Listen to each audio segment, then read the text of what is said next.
Radio, it's 11:01. Let's get the show on the road. Guys, hopefully a fascinating webinar today.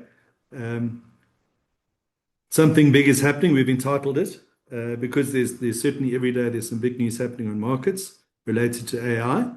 So we've got, I think, a very interesting grouping of people from our business presenting today on slightly different topics. But hopefully by the end of it, you'll have a feel for a little bit of what's happening out there. Things are changing by the day. So literally our presentations have changed quite a few times from our first dry run of this a few days ago. My name is Peter Armitage. I'm the founder of Anchor Capital back in 2012. And it's an absolute pleasure to have all of you guys attending. Intense interest in this field. We've got 1,500 people registered for the webinar. So it's a pleasure to take you through our thoughts. I'm just going to share the presentation.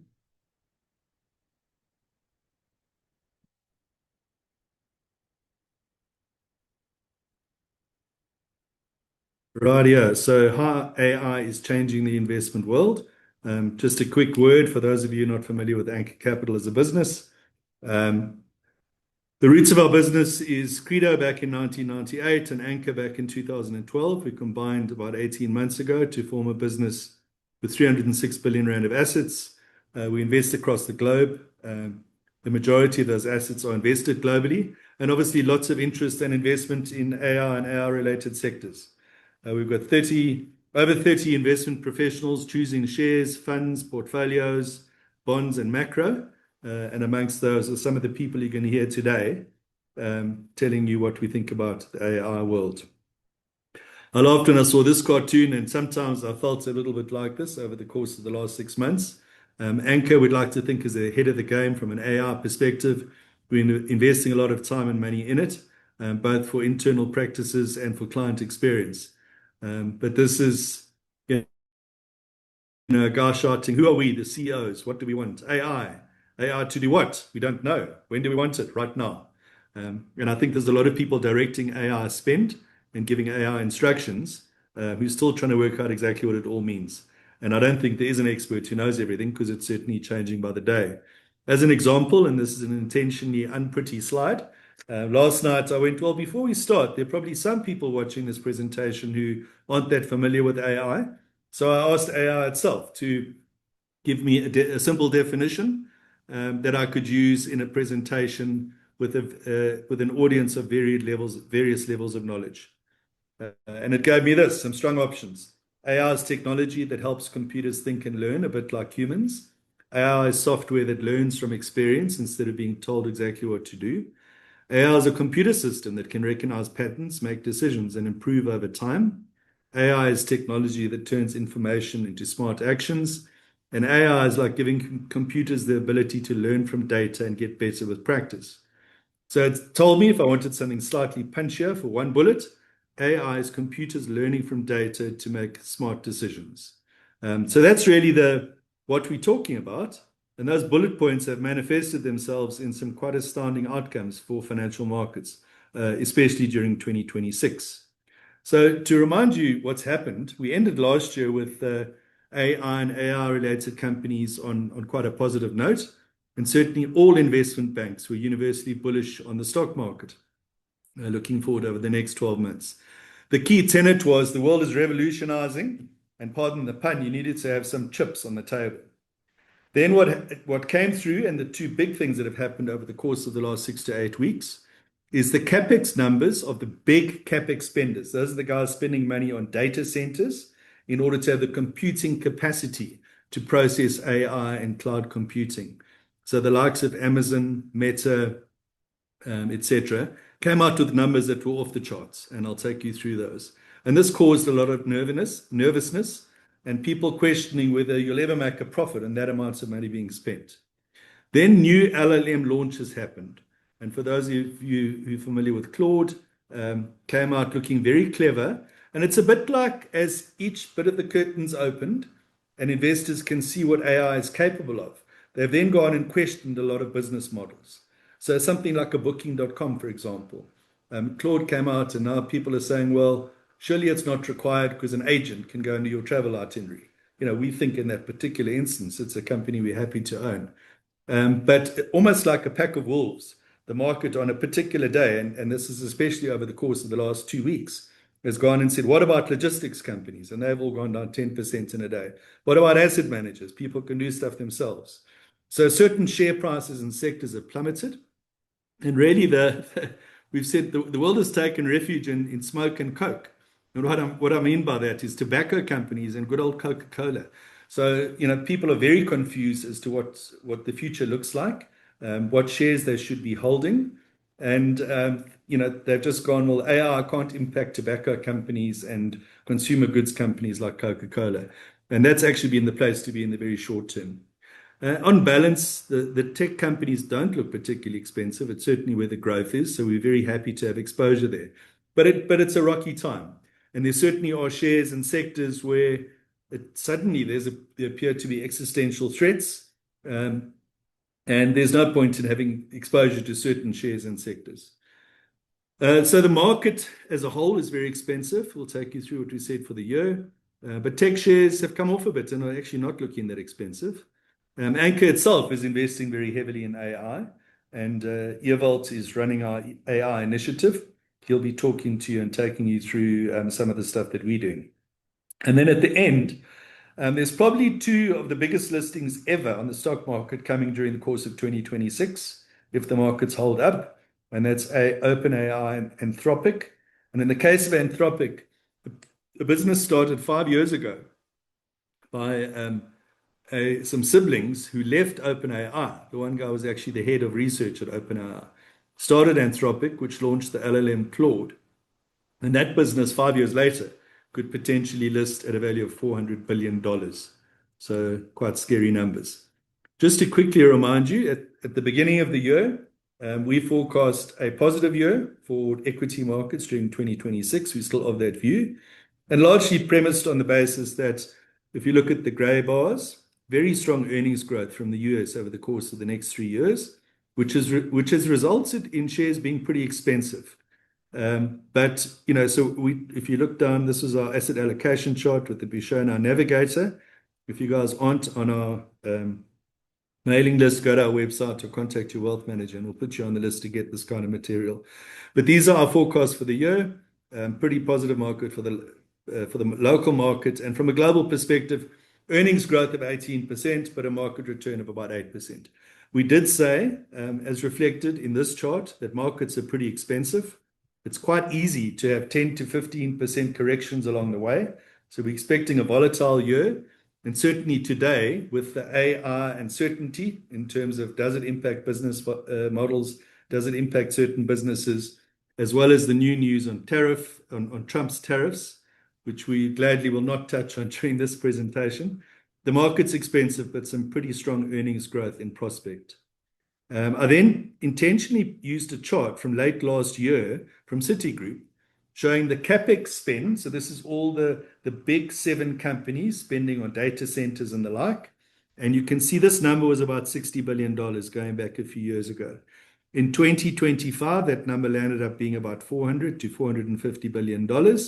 And the forecast for this year was $488 billion. Now, the big companies have come out in their results over the course of the last few weeks, and collectively that number is now going to be $650 billion. So massive spend. To break that down a little, Amazon spending $150 billion, Alphabet $130, Meta $120, Microsoft $116. So $650 billion rolls easily off the lips, but what does it mean? And I think to put it in context, that's being spent in 1 year. South Africans' gross domestic product, so everything that's bought and sold and every service provided in South Africa is about $500 billion. The entire US highway system would cost about $800 billion to rebuild. For $650 billion is like 100 nuclear power plants. So that just gives you some perspective of the amount of money being invested. And what's happened, and interestingly though, if you look at there's two outliers. Apple, who are looking at kind of $10 to $20 billion capex, have stood back and they said they're not going to get involved in this capex spend. And they're looking to rent space. And in fact, they've done a deal with Alphabet or Google already to rent space from them. And their share prices reacted pretty positively. Nvidia, likewise, the big profitable recipient of all this AI spend and the chips that are going out there is also very little spent. They're outsourcing their production to TSMC in Taiwan. So the new arms race is basically the race for computing space. And the market is now suddenly questioning whether the spend is too much. And what's clear is that many industries will be different in 3 years' time. And what's happened is companies were spending a portion of their cash flows. They're now spending more than their cash flows. They're starting to go into debt to embark on this massive spend. Interesting, this month, Alphabet also launched a 100-year bond. You can kind of picture the directors sitting in a boardroom and having a chuckle going, well, the market's so bullish, why don't we issue a 100-year bond? So, you're buying that with confidence that the company will be around to service that bond for the next 100 years. We're also going to show you that the big tech companies, people talk about an investment bubble, but the shares themselves are not particularly expensive and haven't had a great performance over the last year. And then what you'll learn about in the next 3 presentations is as these different things have been launched, it's caused market chaos. So kind of on progressive days and weeks, software companies have plummeted because people are saying, well, do you need software because AI can produce it on the fly? And certainly wherever there's a middleman or there's humans doing a task that can be automated by AI, the market is tending to question their value. So music, Shopify, asset managers, wealth managers, logistics companies. And some of it, certainly a month ago, people would have thought of them as AI beneficiaries rather than losers. On balance, we think the market is being a little bit too negative. It becomes quite company specific. There's certain companies we think that are going to do very well because of AI. But the bottom line is you've got to get involved. And we love the saying, if you're not at the table, you're on the menu. What does this CapEx spend mean? I've just put this picture in to illustrate. So this is Project Stargate. We talk about the $650 billion. How does it manifest itself? This is what it physically looks like. This particular project is a $500 billion joint venture between OpenAI, SoftBank, and Oracle to build the largest AI data center infrastructure. And as you can picture, these buildings require roads, construction, retail, cars. So it's had a massive impact on the US economy. In fact, the US economy, we think, could be close to recession if it wasn't for this AI spend. So in a way, this has saved Donald Trump. Then we don't like putting up reams of numbers on presentations, but these numbers are so significant. I'm just going to put this up for a moment. First of all, to understand, we're talking primarily about 5 companies here, or 6 companies, NVIDIA, Apple, Alphabet, Microsoft, Amazon, and Meta. And just to realize how big these companies are, they're about 35% of the US stock market and 20% of the world stock market. And I've just put below, to put in context, NVIDIA's value of $4.5 trillion is roughly the same size as the whole UK stock market, bigger than the Indian stock market. So you've got a few companies which by themselves are bigger than whole markets. The other point to make is on kind of forward 20 to 22 P multiples. That's roughly in line with the S&P. So certainly, you're not paying up for these companies. And if their growth rates that are assumed do materialize, they're pretty good investments. But the CapEx spend has scared people. So you can see for each of these companies, if we focus below on Meta, going from 70 billion last year to 125 billion this year, a 77% change in spend. And why I've put these numbers up, if you compare that 124 to their operating profit of 90, they're now getting to the stage where they're spending a lot more than the profit that they're making in a year on this CapEx, which means they're going into debt. So, if you're spending a bit of your cash flows and it doesn't give a fantastic return, it's not the end of the world. But if you're starting to incur debt, you have to get a very specific return. And on a collective basis, if you take this CapEx spend, $650 billion this year, go back a year or two, go back another 2 years with increased spend, you get to about $3 trillion of spend quite easily. Now, in order to get a reasonable return on that, you need about $450 billion of profit. Now, if we go down that operating profit line in the middle in gray, that's roughly what the companies are earning at the moment, which means that these companies have to double their profits over the course of the next few years in order to justify the spend that's coming through at the moment. And that's what the market is kind of getting quite uptight about. But they're having to spend because there's an arms race. And if you get left behind and you don't have the capacity to service the demand that's anticipated, it creates an issue. And lastly, just to show you on the right-hand side, The operating margin of these businesses are enormous. And the value, if you've got something which is effectively a global monopoly, you can really earn fantastic operating margins. And then James is going to talk more about this chart, but I think just quite a nice way to quickly view the AI market and where, to put things in context. At the bottom is the energy foundation. So you need energy for all of this to work. So we've started investing in some interesting companies that play there, and that's probably the lowest risk. Then you get the chips and the computing engine, which is the NVIDIA. And then NVIDIA sells those chips to the infrastructure and cloud systems. So that's Microsoft, Amazon Web Services, etc. On top of that is software spend. That's where you get OpenAI, Anthropic, Google Gemini, and DeepMind. And James at the end is going to talk about OpenAI and Anthropic. And then on top of that, the apps, that's where it manifests itself, and we can see the fun stuff that we experience. So that's the robotics, the agentic robotics, the agentic software, and the applications that we see. But below that, it's of course there's a whole infrastructure that has to be built in order for that to happen. Then just to show you from a share price performance, these are the big tech companies in 2025. And to make the point that these things have not been charging ahead and creating a huge investment bubble. And in fact, last year, most of these big companies didn't do as well as the S&P 500 16%. And in fact, when we talk about an expensive market, these are not the expensive shares. There's a lot of the smoke and coke type shares are becoming pretty expensive. The average non-tech company is now sitting at historically very high valuations. And for example, Walmart is trading at a forward 40p multiple compared to Amazon, which is closer to a 25. And then if we look what's happened this year, we've had negative performances from most of them. Very interesting to see, as I pointed out, the two that aren't spending huge money on CapEx is NVIDIA and Apple, and their performances have been reasonable. We've seen big dips in the ones like Oracle, Microsoft, Amazon, because of that CapEx spend that we're talking about. And the biggest negative impact has flowed through into software companies, where people are questioning the value of these software as a service businesses in the context of the new AI world. So that's the framework of what we're going to talk about today. I'm now going to hand over to Ross McConaughey, who runs one of our funds. He's got a fair amount of money invested in the tech space, and he's going to talk through the consequences of AI.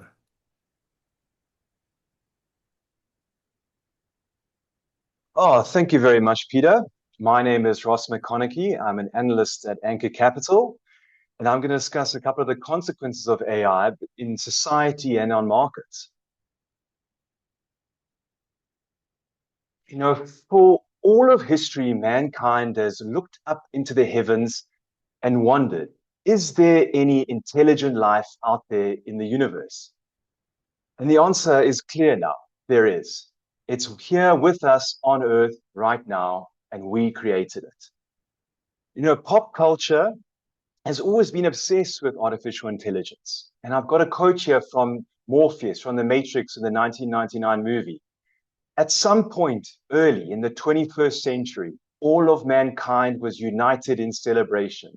We marveled at our own magnificence as we gave birth to AI. That moment, ladies and gentlemen, is now.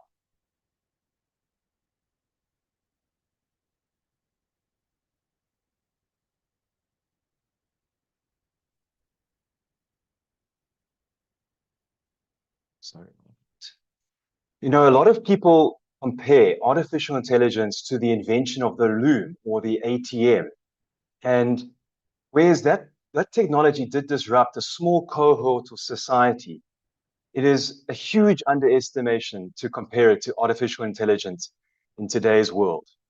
Those people that lost their job to an ATM or a loom were able to re-skill and re-enter the workplace. Whereas if you lose your job to artificial intelligence in today's market, it's very likely that you'll find it very difficult to find another job that isn't already being interrupted by artificial intelligence. The scale of this interruption is expected to interfere with almost all intellectual jobs, especially if you're working behind a computer. You really got to step back and say, what should we do about this as a society? What should we tell our children to study to stay relevant in today's society? I don't know the answer to these important questions, but I recommend that you should at least try and learn to coexist with this technology and use it on a day-to-day basis. AI is improving on a month-to-month basis. 1 minute it's Gemini, next it's OpenAI, and the recent arrival of Anthropic's AI has really sent the market into a complete spin. The market has just sold off anything to do with software. It's all gone with a shoot first and ask questions later situation. AI is making it easy for us to create software with just single sentence prompts. And it's pretty much a world that will be very different to where it was in the past. And very likely that the language of coding will become a dead art as youngsters no longer seek to learn it. What does it mean for us as a species? Do we become lazier as more tasks are taken away from us from artificial intelligence? And how does this work in control? What will happen to our society once AI is more ingrained in our daily lives? What happens? How do these companies that control this AI interfere with society? And you can clearly see how much these generative apps are taking hold in daily sessions and time being spent on them. And what about the United States? What if they wanted to control a country by blocking this special technology from entering that economy? These seem to be very reasonable possibilities. And what about the influence that AI could have on society when it's been interfered with corporates? Usually people use AI as a kind of smart search engine, asking it a medical question or whatnot. And what if like a simple situation as asking a question of what is the best toothpaste to buy? You'd think that the AI had scoured the internet for all these reviews and came up with the right answer, the truthful answer to you. But the sad reality is that the future is more likely to go to a corporate who's paid the most for the highest bidder. And I encourage you to go and watch Anthropic's recent Super Bowl ad where they put fun at OpenAI, who's going to start introducing adverts in their offering. 10 years ago, the human beings really thought that AI would interfere with the music industry and the arts. The last would be the last to be interfered with by AI, but it's actually turned out to be one of the first sectors to be interfered with AI.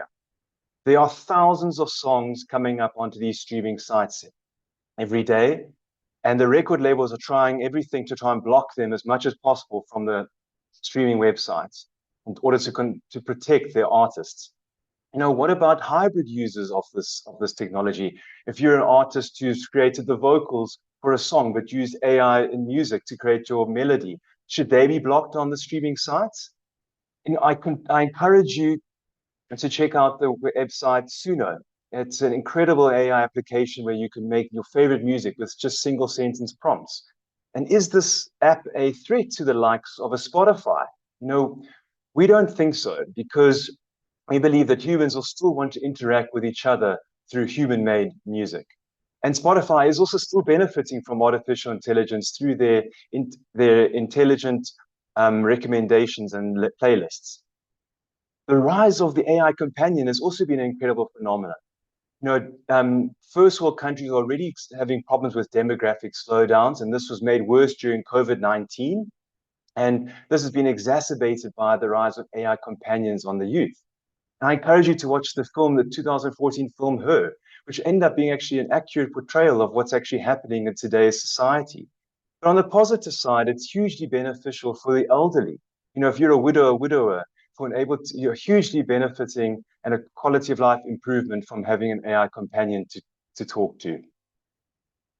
AI is also having a huge impact on the way we transport into the future.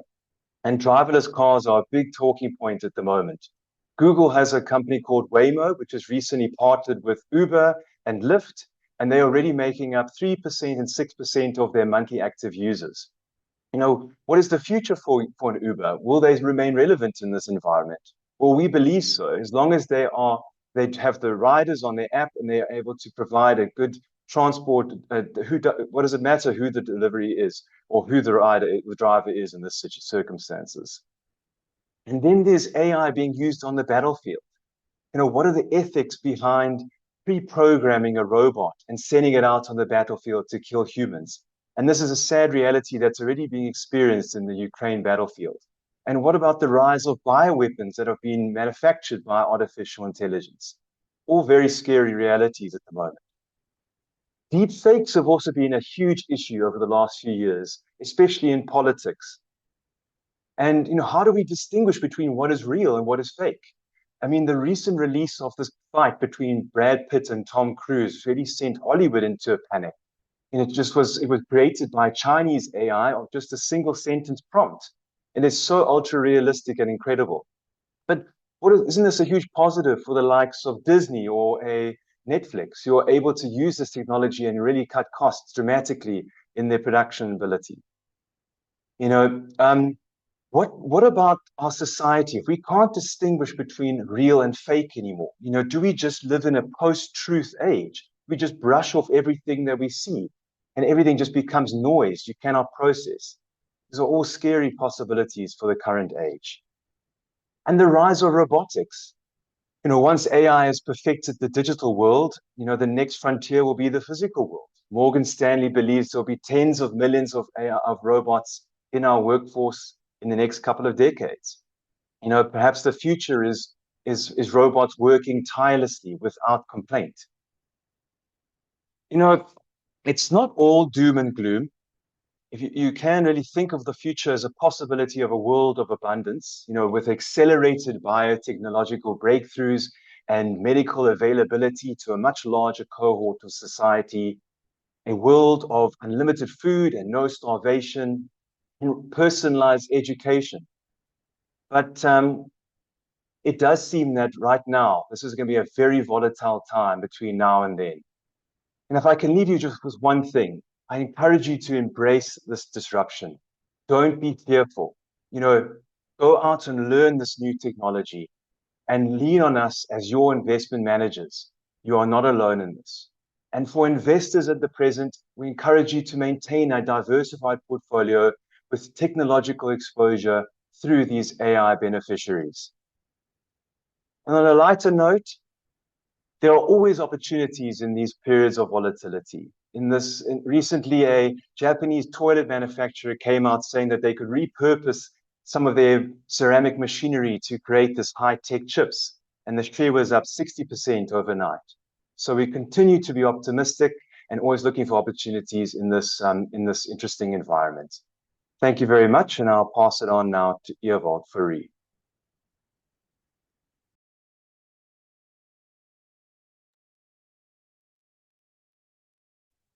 Thank you, Ross. Okay. Just sharing my screen.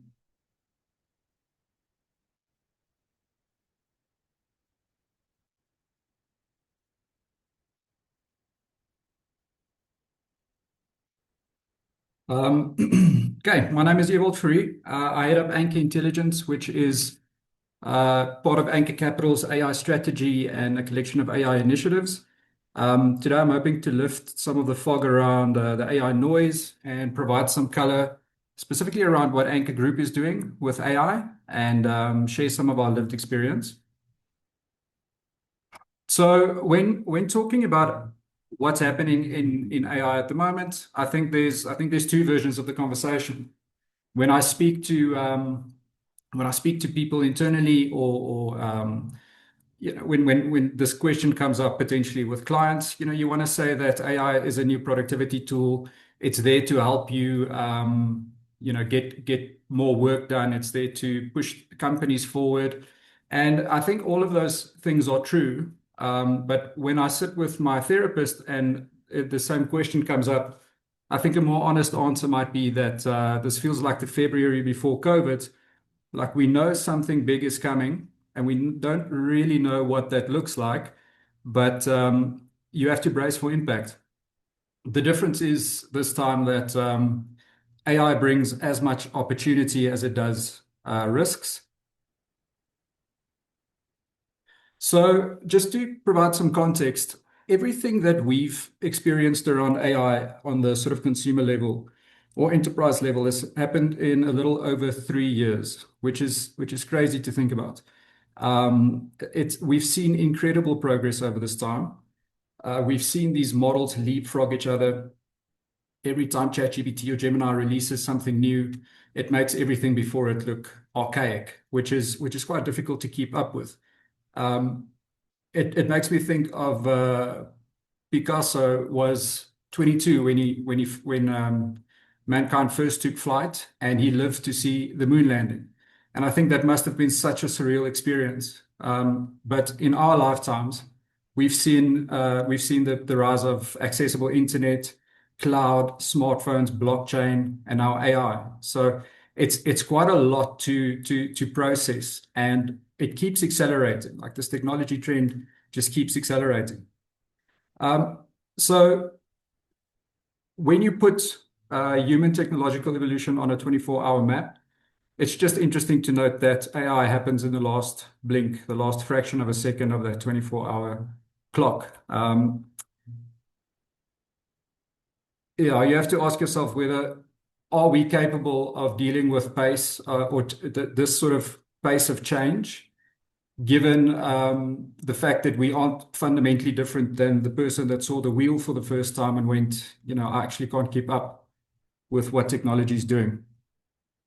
So I think importantly, something that I certainly struggled with initially was cutting through the noise. I think the amount of news flow around AI, and especially negative news flow around AI, can skew your perception towards this is something bad, it's something evil, I want to stay away from it. And even if you want to embrace it, these are just screen grabs from thumbnails of the world's leading AI experts, and it does become a bit daunting. So our advice would be just cut through the noise. There's a lot of positive news flow around AI as well, but you need to focus on what is relevant to you or your business in your life and start there. My advice would be to say, where's the signal? So who are the builders, and who are the commentators that are just releasing all of these sensationalist content? This is an extremely powerful slide, which I'm not gonna dig into it too deeply here, but the point to take away, because this blew me away when I saw it, is that AI's ability to handle complex tasks are doubling every 7 months, and that's compounding. So it could autonomously work on complex tasks. I think it was for something like 3 minutes 2 or 3 years ago. And now it's on its way to hours. If we extrapolate that, this chart is only up until end of 2025, but AI will be able to complete hours and hours of tasks without any human intervention, probably now or definitely in the next few months. So the perception gap is a real risk. In dealing with or talking to people, I realized that there's a big perception around, I used AI in 2022. The information I got back wasn't great. It didn't generate the picture that I wanted, and then people sort of walk away from it, especially in the financial world where data accuracy is absolutely imperative. You're not going to play with something that you don't trust.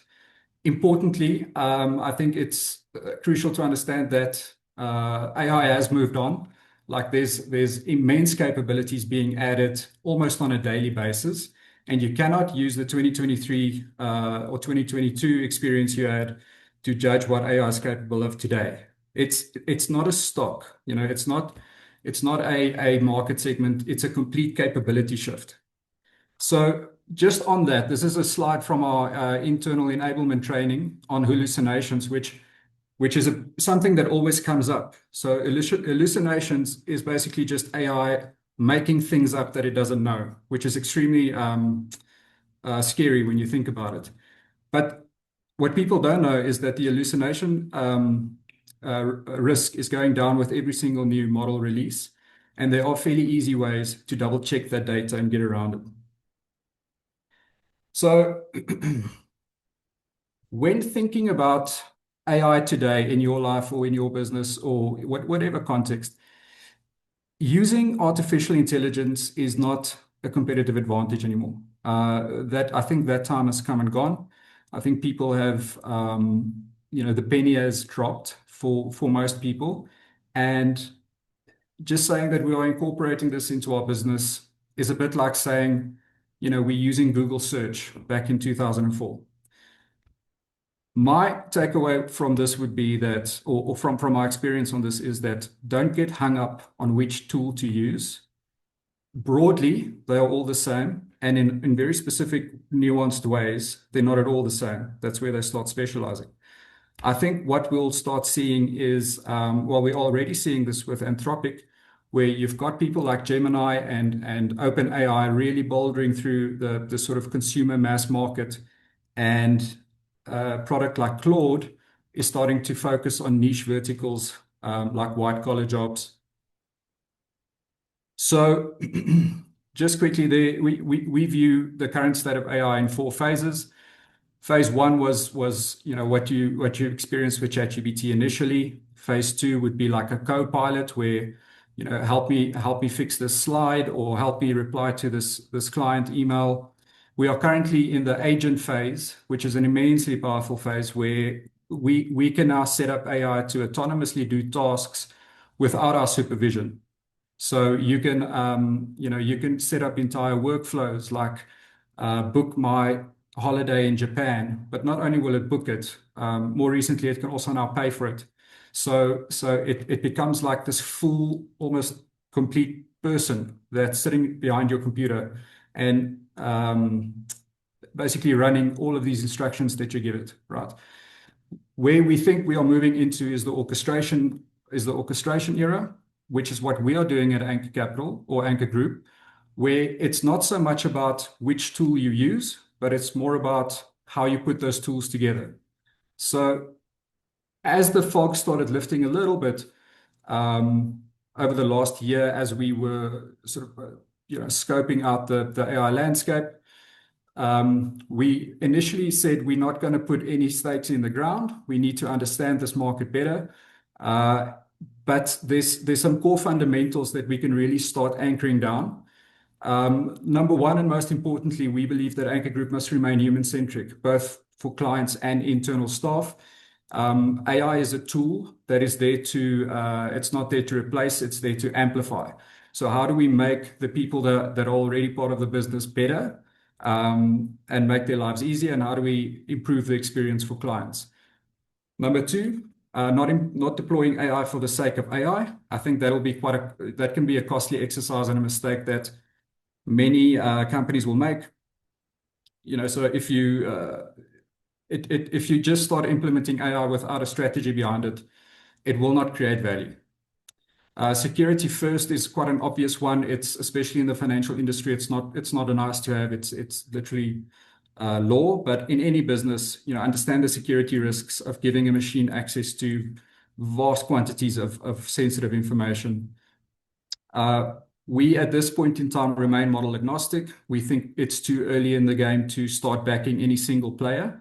That keeps us quite versatile in terms of jumping between capabilities of these different tools, which for me is one of the most exciting parts of my job. And then lastly, we take the view that you cannot force adoption inside of a business when it comes to something like AI. I think it's a very personal process for people. Everyone has their own views on it, and whether it be negative or whether they embrace it, at the end of the day, our job would be to make it as usable as possible and make sure the tools work for the people and not the other way around. So what are we building? We are building in Anchor something called Anchor Intelligence. This is how we are approaching the AI play. What we've decided to do is to build an internal decision engine, which is a collection of Anchor's not only data, but thought processes, people, communications, where all of this lives in a centralized space where if you interact with the AI, the information you're getting back is from basically an anchor data source. So if I'm asking for an opinion on a stock, it's not just giving me whatever it pulls from the market. It gives me either an internal analyst's opinion or it gives me an opinion based on the way Anchor manages money. This expands into many other areas of the business, not just stock analysis or market analysis. It filters down into portfolio management, compliance, marketing. And the idea is to keep everything on a single pane of glass for staff, where they can access all of this information and have access to the full functionality of the AI suite that we bring in. An example of what we have built so far, this is called Anchor NeuroGrid. It's essentially just a stock analysis and market analysis tool, which aims to bring data as quickly as possible to the eyeballs and fingertips of people inside of Anchor Group. The idea is that decision making becomes quicker. The idea is not for Anchor NeuroGrid to make any decisions. It's to provide people with the right information to do so. Another thing we've built out quite a bit now is called Anchor Portfolio Pulse. Essentially, what this is, or what this will be, is an internal portfolio management monitoring system that will consistently keep an eye 24 hours a day on client portfolios, any portfolio drift, any risk misalignment, tax consequences, which just informs the person, the custodian of the client's wealth, just gives them more information to make informed decisions, and also assists them in getting things like proposals and reports and share information back to the client quicker.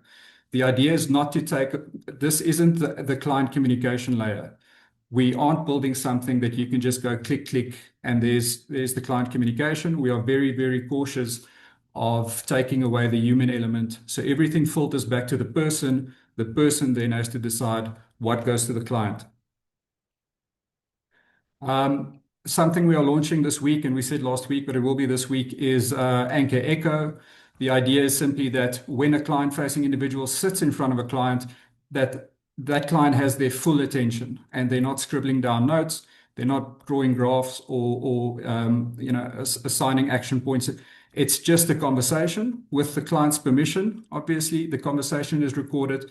Immediately afterwards, that conversation gets summarized. It gets emailed to the client-facing person in the meeting. Action points gets listed, and this will have an agent that then, in time, will also action things like, we said we will send the client X information. Let's create that email so long and attach that information so it can get to the client quicker. And then lastly, we have started building a deep research and analytics tool and also a sort of surface level market analysis tool, which is essentially the same thing. It's just two different versions of it. This is specifically more for when you think about research that's not necessarily covered in the Anchor staples, where you want to know maybe about like Chinese car automation stocks, or you want to know about Indian tech stocks. Those are, those might be excellent opportunities, but it's not something that, we've spent hours and hours researching. This tool applies layers of Anchor investment preferences and philosophy, and then pulls that information and gets back to us with some form of informed opinion on it. So we can share that with clients, or we can then make a decision to research it further ourselves.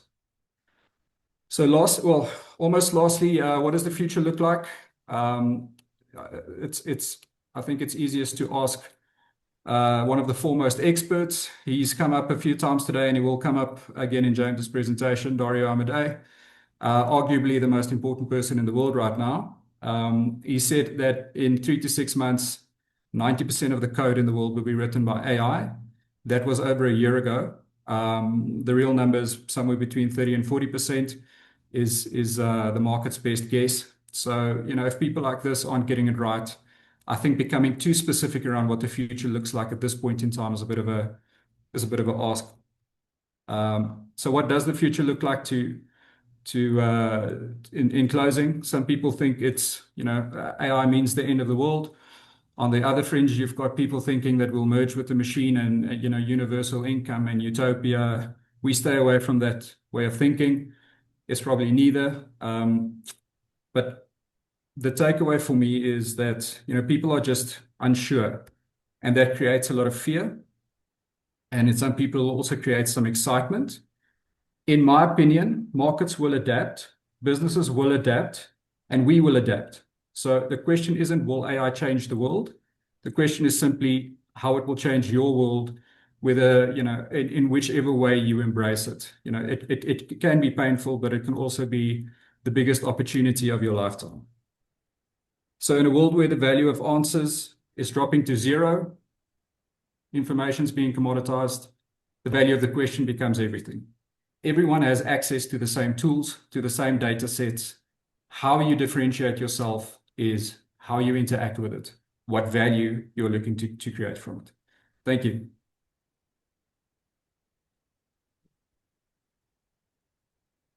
Great, thank you, Ewout.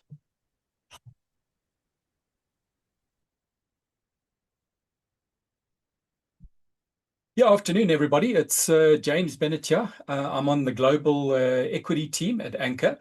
Just a little bit of housekeeping before I kick off. There's a Q&A section on the Zoom webinar.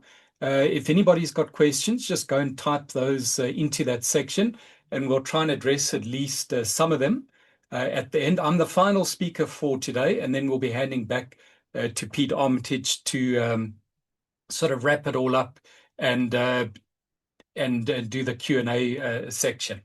Okay, so very unusually today, I'm actually going to be talking about two unlisted companies. Normally we spend most of the time in the team talking about listed companies. Now, why these two unlisted companies? Firstly, as Pete said earlier, probably both of them are going to list either later this year or early next year. Secondly, they are two of the four biggest unlisted companies in the world right now. Thirdly, what happens with these companies has a very direct impact on some of the listed companies we invested in, or potentially invested in. So companies like Microsoft and Oracle have a significant portion of their future order book on the data centers actually tied into OpenAI contracts. So if something goes wrong with OpenAI, it has a very profoundly negative impact on those two companies. And then also what these companies are doing is directly impacting the performances of listed software companies as well. Just very quickly before I go on to OpenAI and Anthropic, I wrote a piece a few weeks ago about this question that seemed to be on everybody's lips about whether AI is a bubble or not. And everybody was trying to say yes or no. And what I've kind of said is actually there's a third option that everybody's forgetting about, and that's just to simply say, I don't know. I've been in the market just over 30 years, and this is one of those rare times where I feel that saying I don't know is probably the best answer to a question like this. I think saying yes or no is probably quite dangerous. And it's actually quite ironic that recently, where everybody was saying, is AI a bubble? The business and our social media feeds were all flooded with this AI bubble talk. Suddenly nobody's asking that question anymore. And the narrative has almost flipped 180 degrees, where people are saying, actually, no, it's not a bubble, it's for real, and it's going to just about wipe out everything. So it's creating for a very confusing time. What I would say is that the AI bear talk seems to be more confident that they're correct than the AI bulls were, up until a few weeks ago. And I would just observe that this is not usually how bubbles form. Usually bubbles form when nobody is talking about a factor, and then something that nobody thought about actually comes true. And the other point I would just make here is this overwhelming skepticism about AI, whether it's a bubble or not, is actually a good thing, because it actually makes a meaningful bubble far less likely to occur. I would say that in my career, the narrative turnaround for Alphabet, or Google as it's maybe more colloquially known, in 2025 was probably the biggest narrative turnaround for a company I ever saw in a calendar year. We came into the beginning of 2025 where everybody was worried that OpenAI, or ChatGPT as we all know it, was going to kill Google. And by the end of the year, we were all worried that Google was going to kill OpenAI and ChatGPT. And after a difficult start to the year, Alphabet ended up being the best performer that year. And I think the lesson that we've learned from this is how quickly things are changing in AI. And it's the one points of advice that I've been giving people as well, is don't hold on to your views too tightly. Things are changing very quickly. We come into a year where conventional wisdom is one way, and by the end of the year, the conventional wisdom has flipped 180 degrees. The other thing is I've been in the market since the early 90s, and I actually lived through that tech bubble of the late 90s and early 2000s. And you see a lot of talk around it, this AI bubble, so this tech bubble that happened back then, and will AI now end up like that bubble did back then? And I think the point is that if we look at a company like Amazon during this period, the real key for Amazon wasn't correctly identifying and avoiding the bubble of 2000 and 2001. It was being ready to buy companies that have fallen and experiencing the generational multi-decade returns that some of these companies actually achieve. Now, this didn't work out this way for all tech companies back then. Many fell by the wayside, but if you'd got even a couple of stocks right and held them for the long term, like an Amazon or an Nvidia, you actually did phenomenally well. And this is the danger with getting too bearish on AI at the moment. And I would say anecdotally that many of the people that did correctly call the tech bubble back then slapped themselves on the back, said, you see, I told you so. These companies are all rubbish. They don't make any money. And they actually closed the door on what the real call was their generational opportunity to invest in these companies. So bear that in mind when we have these sort of AI sell-offs like we've had in the last couple of weeks. The real key is actually identifying the opportunities in the companies that have sold off. And so how do we play a theme like AI if we don't really know? And what I would say there is keep a balanced view. Don't be too bullish. Don't be too bearish. And I love this quote that from many centuries ago from this Swiss physicist, that everything is a poison. What matters is the dose. So too much of anything will kill you. If you're too bullish on something, you're likely to go just too overweight and burn really badly. If you're too bearish, you'll just turn your back on all the opportunities in that sector, and that will lead to bad outcomes as well. So hold on to your views loosely. Don't be dogmatic on anything in AI. Things are changing almost weekly and even daily sometimes. Pete spoke earlier about Jensen Huang's 5-layer cake of AI. So really what I'm going to be, he's already been through this. What I'm going to be talking about is layer 4. And that's Anthropic and OpenAI. They sit in this sort of foundational AI model level. And the problem is that what these companies are doing is now having a profound impact on kind of the legacy incumbent software companies sitting in layer 5. And it's been obviously pretty pronounced this year. So looking at these two big companies, OpenAI and Anthropic. Now, this is part of a presentation I first gave last year, where I sort of said I felt that OpenAI was the canary in the coal mine for the AI trade. So you really want to watch this really closely.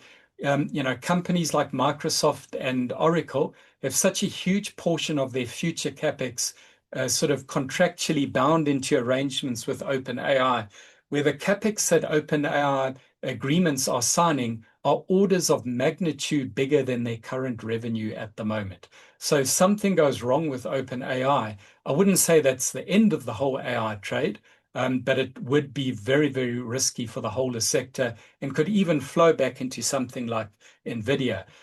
Looking at the private valuation of OpenAI today, it's about $500 billion.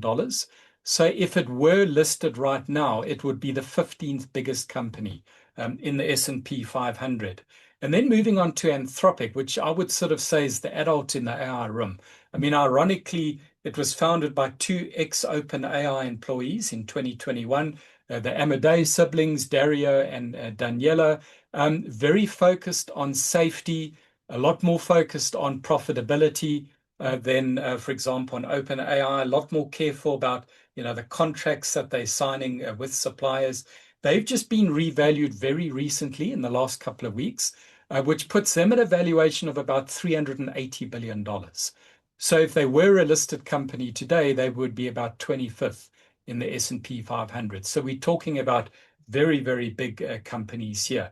And then here's just the Amodei siblings, brother and sister, CEO and president. Certainly Dario Amodei, the CEO of Anthropic. I mean, that's certainly somebody that you want to follow very closely over the next year or two. The control structures around OpenAI and Anthropic are very complicated. They've shifted a bit over time. You know, OpenAI originally started as a non-profit entity that obviously made it very difficult for them to expand. And eventually what we saw last year is that they restructured into a PBC, or a public benefit corporation, in which Microsoft has about a 27% equity stake. But obviously for them to IPO, they would have to probably change the structure even more. Then going on to Anthropic, and they've got an interesting structure where they've got this long-term benefit trust that has 100% stake in the Class T shares, that has no economic interest in Anthropic, but it has a very, very strong control structure over Anthropic. And phase 3, which we probably go to next year, is what's called the kill switch era. So as the years go by and Anthropic becomes a bigger and bigger company, this long-term benefit trust actually becomes more powerful, and they can basically just pull the pin unilaterally. If they see something they don't like, they think it's not safe, they can say, sorry guys, this is not going to happen. Apparently, if Anthropic does IPO, which is just another term for listing, this trust does retain its powers, even in the listed company, although there are some checks and balances back in this trust that it too can't actually go rogue. If we look at the shareholders of Anthropic, obviously founders and employees, the interesting one for us in the public markets is Amazon, has about an 18% stake. And then Alphabet has about an 11% stake. And then Zoom Video, which is, you know, the feature we're using to do this presentation right now, has about a 1% stake in Anthropic. And I'll talk about that on the next slide. What was interesting with Zoom Video is that they invested $51 million in Anthropic back in May 2023. Nobody knows exactly for sure, but it's estimated that that stake, with all the revaluations of Anthropic, is probably worth about $3.5 billion in Zoom's hands today. So if we take the current value of Anthropic as a percentage of the market caps of some of these companies we've just spoken about, it's about 1% of Alphabet or Google's market cap, 3% of Amazon, and about 14 to 15% of Zoom Video. Now, obviously, if Anthropic did get revalued higher, then that is a percentage of Zoom Video's market cap could go higher as well. Also bear in mind with Amazon is that with AWS, they do most of the sort of data center work for Anthropic. So there's a revenue share that Amazon gets there as well. So it certainly is quite lucrative for them as well. This chart is probably a few months out of date, but it's the inflation adjusted revenue of OpenAI in year 3 compared to where Meta or Facebook or Google were back in year 3 at their point in time, as I said, you know, just now adjusted for inflation. So this is kind of revenue growth like the world has never seen before. And it's obviously making everybody difficult for everyone to grapple and grasp with these kinds of numbers. There's some very loose numbers out there. Obviously, these are unlisted companies. So take these numbers with a pinch of salt of how big the revenue of Anthropic and OpenAI could get over the next few years. I mean, if we take Anthropic, here's a company that had no revenue in 2022. And if we look at the December 25 numbers, their revenue was annualizing at about $9 billion, where OpenAI's revenue in December 25 was annualizing at about $20 billion. In other words, the month of December's revenue multiplied by 12. We haven't yet been able to pick up any updated anecdotes on OpenAI, but Anthropic have said that their revenue is now annualizing at $14 billion in February 26. So these loose targets that have been kind of leaked out of Anthropic achieving about $20 billion of revenue in 26 and maybe $35 billion of revenue for OpenAI could very well be true. The reality is that these revenue numbers have to come true to justify the huge capex that Pete was talking about in the data centers.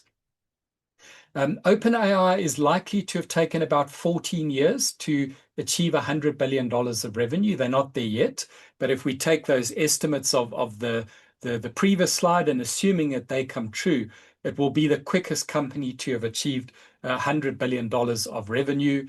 Where this sort of AI TAM or total addressable market is today, again, the numbers are all very loose, but it looks like the market is about $120 billion market last year, probably becoming about a $700 billion market by 2030. But again, you need these numbers to come true to justify that huge capex that these companies, that the data centers are actually spending, and quite evenly split between the enterprise AI market and then the consumer market as well. Maybe a little bit of an extra weight towards the enterprise. Now, here's the huge difference between Anthropic and OpenAI. So we all know OpenAI from 3 years ago. They came out with ChatGPT, basically what is seemingly a free product, for all of us users, no ads. A few people could go onto the paid tier if they really wanted to, and it just felt like everything in AI was for free. And even to this day, OpenAI still gets about 75% of its revenue from the consumer market. Anthropic has gone exactly the other way, where they are getting about 80% of their revenue from the enterprise market and only about 20% of their revenue from the consumer market. And they've said pretty clearly that they're not that interested in the consumer market. They really want to go for the high grade, heavy duty enterprise market. And that's really an area where they are dominating at the moment.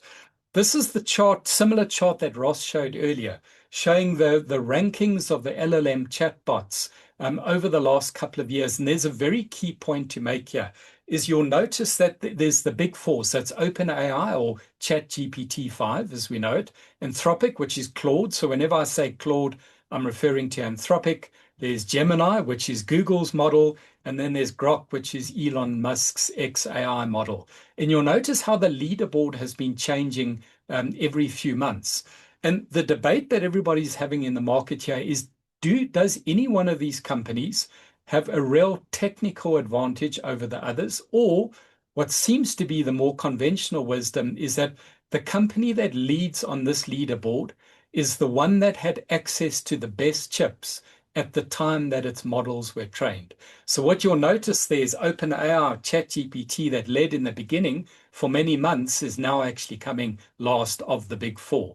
However, the talk is that ChatGPT 6 is being trained as we speak, and it's going to be the first company to be, or LLM, to be trained entirely from the ground up on the new NVIDIA Blackwell chips. And that model is rumored to be released somewhere around about the middle of this year. And then the expectation could be that OpenAI then immediately snaps straight back to the top of this leaderboard again. So back to the point I was saying earlier, is hold on to all of these rankings loosely. Don't just close the slide and say, well, that's it, Gemini is the best right now. That's the way it's going to be. These leaderboards are going to be changing constantly going forward. Coming back to this enterprise AI market, and you can see that this is the market shares of the big four players in the space, is that back in 23, Anthropic only had about 12% of the enterprise market. Where we are today, they've got about 40% of the enterprise market and growing as we speak. So right now, Anthropic are actually absolutely cleaning up in the enterprise market. They're the guys that are doing these product releases every couple of days that are smashing, everything from software to travel to the logistics sectors. But again, you don't want to just close this chart and say, well, that's it, Anthropic are the best. Who can say? Maybe OpenAI will bounce back in the course of time. But certainly Anthropic right now are the ones to really watch. Just sort of subsets of the data I showed a few slides ago. This is showing just the enterprise AI market. Probably was about $37 billion last year and could quadruple to about $180 billion over the next 3 to 4 years. Again, that's the market that Anthropic are really leading in at the moment. And if we just take the percentages of those markets, what we found is that the actual recognized revenue of Anthropic and OpenAI is significantly less than just the implied revenue from the market shares of these numbers. And what it seems is that the cloud providers like Amazon and Microsoft take a big percentage of that revenue. So the actual own recognized revenue of Anthropic and OpenAI is significantly less than you would think, just taking their market shares of that market.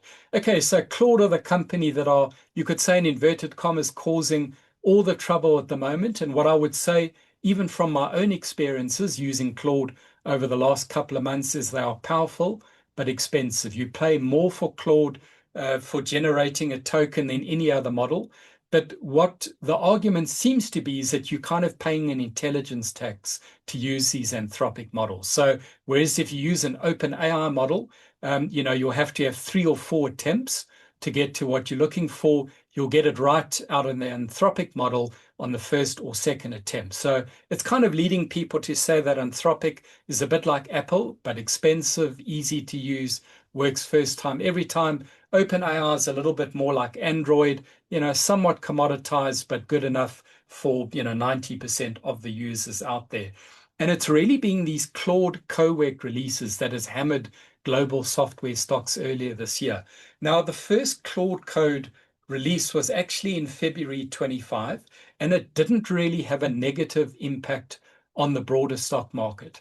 And the reason is that that release was perceived to target only software engineers. So it was really just a productivity booster for people in the IT department.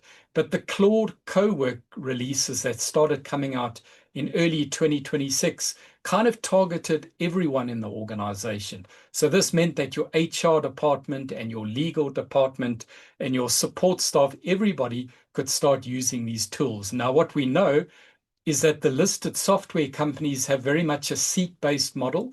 So the argument here is that generally corporates would be employing less people, therefore paying for fewer seats from the conventional software developers, so that even if corporates weren't sort of vibe coding these models internally, just generally they would be employing less people. Now that's the theory. Time will tell whether that's actually true or not. And then, we've just seen more and more releases from Claude since then. And every time they do that, it just hits the associated sector in the market. Personally, I've actually been using Claude for Excel over the last few weeks. I found it incredibly powerful. As people have been saying, this is what Microsoft Copilot was supposed to have been for Excel, as it wasn't. And Claude has basically come in and kind of just snatched it from under their noses. I've been using spreadsheets for about 30 years, and I can honestly say that this Claude for Excel is not perfect. You do have to learn how to use these models. You use natural language commands. You say, create the spreadsheet for me, build this model for me. And if you don't word it quite correctly, it can go off on a tangent and get it wrong. So using AI is a skill set in itself. But what I have learned is that these agentic sort of capabilities are very token heavy. So if you go onto the Claude Pro package and you spend the $20 a month to get access to these very powerful models, if you use Opus 4.5 or even Opus 4.6, which is their latest model, what they do is they give you a 5-hour time budget on that package. And if you use up your tokens, tokens are basically just, characters that you've used. In that 5 hours, they then shut you down until that 5 hours is up.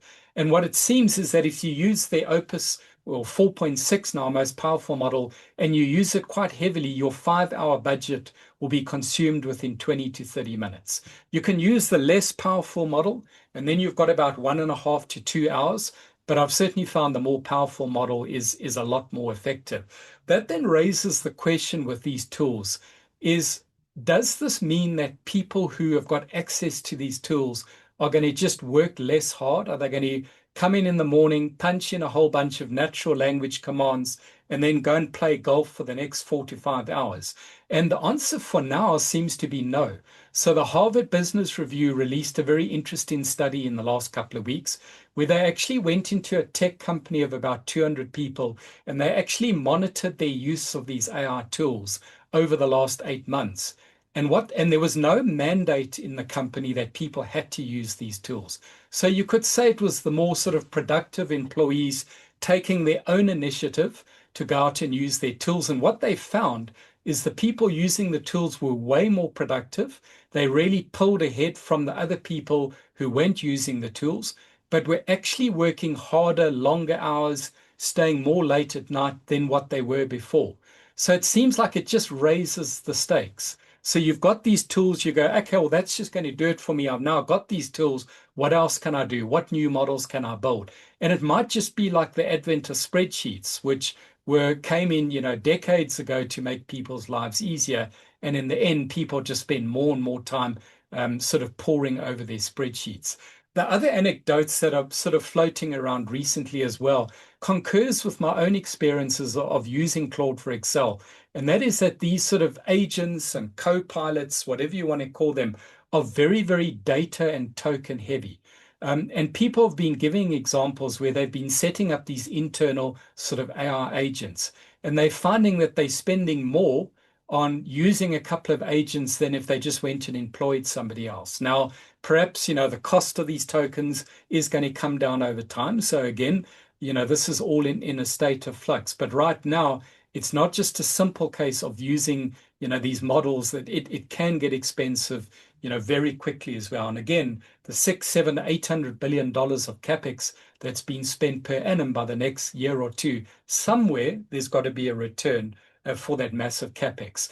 Just tracking the unlisted valuations over time, I said earlier that Anthropic is today valued at about $380 billion. Back in 21, this company basically didn't exist. And there's OpenAI, currently valued at about $500 billion. They are busy working on a funding round right now, which the market is estimating will take their valuation to $700 to $800 billion. And just looking where the most valuable companies are in the world at the moment, SpaceX has just been revalued up to $1 trillion. xAI has just been revalued up to $250 billion. And then as part of that process, they merged. So those two combined are worth $1.25 trillion. OpenAI, second biggest unlisted company in the world at 500. That's probably shortly going to 700 to 800. And then Anthropic is the fourth biggest unlisted company in the world. If we look at how these companies are valued, one of the ways that you value these companies that are pre-profit is you look at their enterprise value, in other words, their market value excluding debt, over their 1 year forward sales. And whenever they've done a fundraising, I've gone and looked at what value or EV to sales multiple was paid at that point in time. And you can see the numbers have bounced around quite a bit, but generally the market, they've been raising capital at about 20 times 1 year forward sales. And if we go and look then in the public market, some of the real tech darlings out there like Palantir and Cloudflare and CrowdStrike and Shopify and Snowflake, we find that generally where these companies are valued at the moment is about in line with where the software darlings are valued right now. Having said that, bear in mind that these numbers in these listed software companies have been coming down quite sharply over the last couple of months as well. If we just look at the capital that has been raised by these two companies, Anthropic and OpenAI have been soaking up a pretty significant share of all the private AI and machine learning capital that's been raised over the last couple of years. Obviously, year-to-date 26 is very early. With the huge $30 billion raise that Anthropic did a couple of weeks ago, as of right now, they've taken up about 80% of all the capex raised this year. And then OpenAI is going to shoot up in the next few weeks when their latest fundraising closes as well. But you can see a lot of private capital has been diverted to these two companies. What got everybody really excited on OpenAI was this runaway user growth. The very latest number we've got is February 26, where they think they've just hit 900 million weekly active users. One of the problems, though, with OpenAI is that probably only 5% of those users are on a paid tier. And that's the real problem for OpenAI versus Anthropic, is everybody is using the sort of the free ChatGPT. So in the course of time, they're going to have to force people to start either spending more on that, and you can already see that if you're on that free ChatGPT tier, you get shut down quite quickly after a few sort of requests, or they've got to start putting in ads, which is what they, obviously doing, at the moment. Very different way how these numbers are measured. I'm almost at the end of my presentation. OpenAI counted in terms of number of seats. So at the enterprise level, there's probably about 7 million business users on a seat level actually using their enterprise models, whereas Anthropic has gone from nothing to about 300,000 total enterprise customers. So that's not the seats. That's just where you count an enterprise customer as one. And I strongly suspect I could still only come up with 300,000 as the latest number, but I suspect that number is much higher right now. That's just the Claude packages, what you pay. So the cheapest level to get access to Claude for Excel is either $17 a month billed annually or just $20 a month if you do it month by month. But yeah, on that pro tier, you burn through your tokens very quickly. Second last slide, nobody really knows if these numbers are dead accurate or not, these numbers that have been kind of leaked out. But in 2024, it was estimated that Anthropic's gross margin was minus 94%. So they basically lost money on every token that they generated. But of course, then their revenue grew ninefold in 2025 versus 24. And probably today they do have at least, gross margins that are probably quite similar to where OpenAI is sitting right now. And then just my final slide before I hand back to Pete. Again, these are numbers that have kind of leaked out over time. Initially people were thinking that OpenAI could be free cash flow positive by 2029. The estimates now are that probably, 2030 is the earliest at which they'll be free cash flow positive. So huge revenue for these companies, growing absolutely exponentially. They've committed to huge capex to all the hyperscalers, well in excess of their own revenue at the moment. But as we sit here right now, both companies still burning cash like there's no tomorrow. That's it. And I'm going to hand back to Pete. Thank you, everyone. Thank you very much, James. Folks, it's amazing how many people have stayed right till the end. We had over 1,500 people registered for this, an immense amount of interest, and kind of makes sense because it is probably the most interesting since the internet boom back in 1999. One of the most interesting times in the market, and certainly feels like we're learning and analyzing every day. And certainly back at the office, the conversations that we're having every day about what we own, where the opportunities are, is enormous. And it's a time you need a portfolio manager holding your hand. Thank you very much to all the participants. There's quite a few questions that have come through. I'm going to keep it fairly short because we want to keep it an hour and a half. It's a lot of time. And in fact, when we were preparing for this, all of us could have talked for an hour. It's such an interesting space. So I've managed to keep it down to the time limit that we aimed at. I'm going to start with Ross. Ross, there's, inevitably Microsoft has always been the bellwether share. And many, many funds out there have created good sustainable performance from holding Microsoft over many time periods. It's now down, I'm not sure exactly what the number is, 15, 20% off its high. How do we view its decline? Is it part of the whole mix, or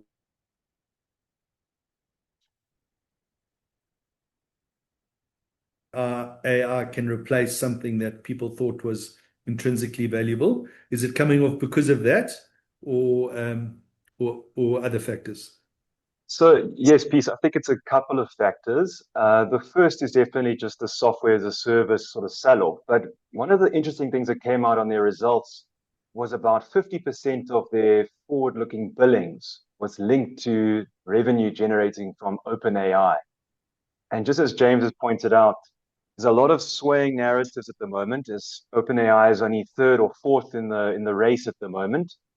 And the market's just a bit worried that OpenAI won't be able to pay those billings in the future. And so Microsoft is really, the forward-looking numbers are over exaggerated. But if you think of it as a software as a service business, I think you've got to more look at Microsoft as a operating system and a universal one, and really an ultimate monopoly and a hugely cash generative business. There's always been threats to operating systems like and likes of Word and Office, etc., but they've been able to be the number one in all of corporates. I really truly believe Microsoft to be one of the best companies in the world, and I think that there will always be a big player in this space because they have most of the world's corporates and eyeballs and users that they can then sell the AI offerings going forward. Even though the Copilot is not working as well as everybody expects right now, but we cannot discount them at this point. They could partner with Anthropic or whatnot, or whatever the next best thing is. And then, just as James pointed out, we also can't discount OpenAI. OpenAI's newest model is coming out most likely in the middle of the year. That's going to be trained on the recent Blackwell chips in the last year.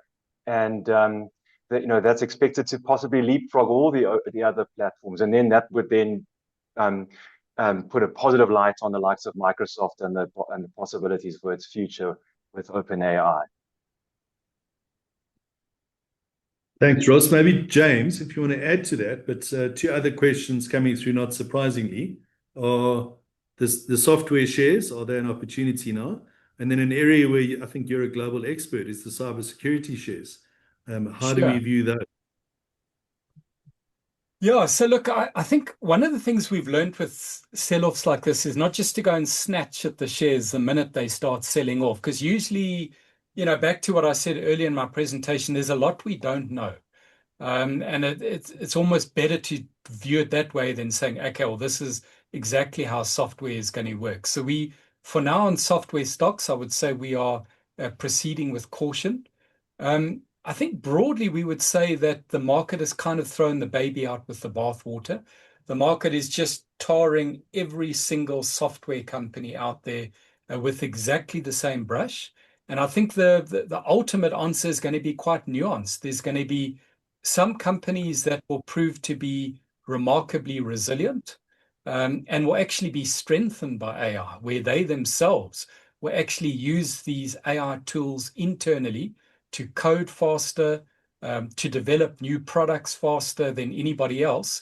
But then there'll be other companies that will fall by the wayside that just clearly, just didn't have a niche in what they do. Maybe the very mundane sort of day-to-day office support software and that can be easily, coded by somebody else. One of the points that I've been making internally is that if you look at software companies, a relatively small percentage of their total costs is actually the cost of software coding. Their biggest cost is actually sales and marketing. And we've seen this often there'll be two listed software companies that have equally good products, but the one company is 5 times bigger than the other company. And the company that's 5 times bigger, therefore also has 5 times the sales and marketing budget, has 5 times the research and development budget. So, it's not just a simple case of cheap sort of coding being the key to starting up a new company. We would say then, I think of all of software, that cybersecurity is the most defensive of all.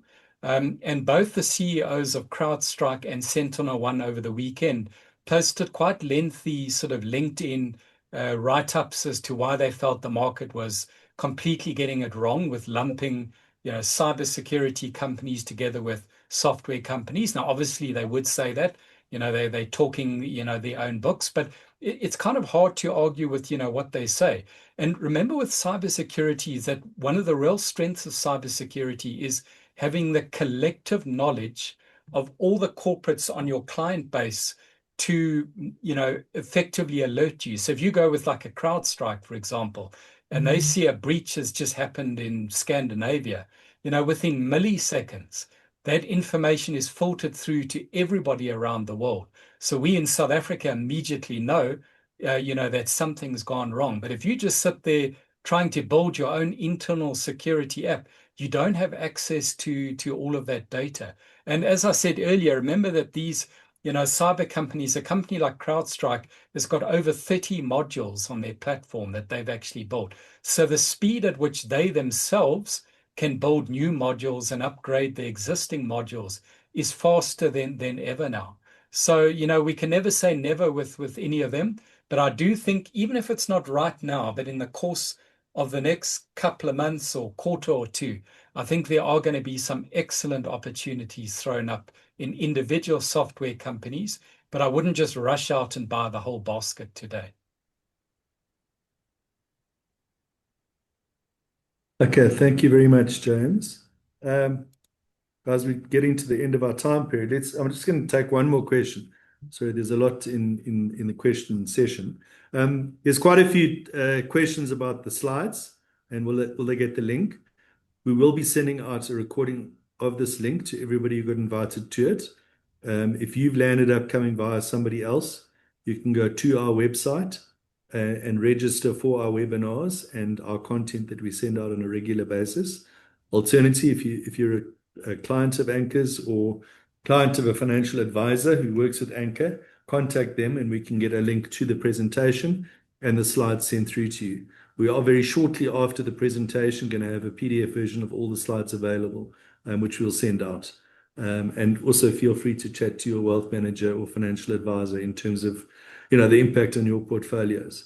Ewald, there's quite a few questions coming through about our use of AI.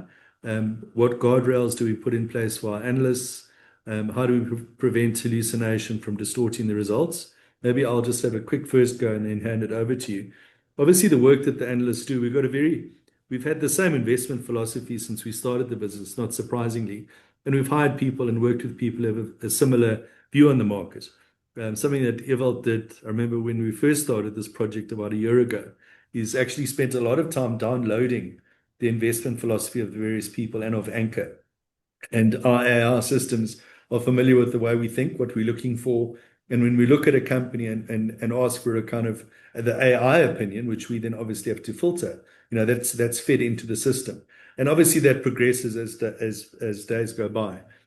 So the philosophy stays the same. I think we can do a lot more on an automated basis. We can do a lot more filtering. We can identify shares a lot more quickly. We can do a face value analysis a lot more quickly.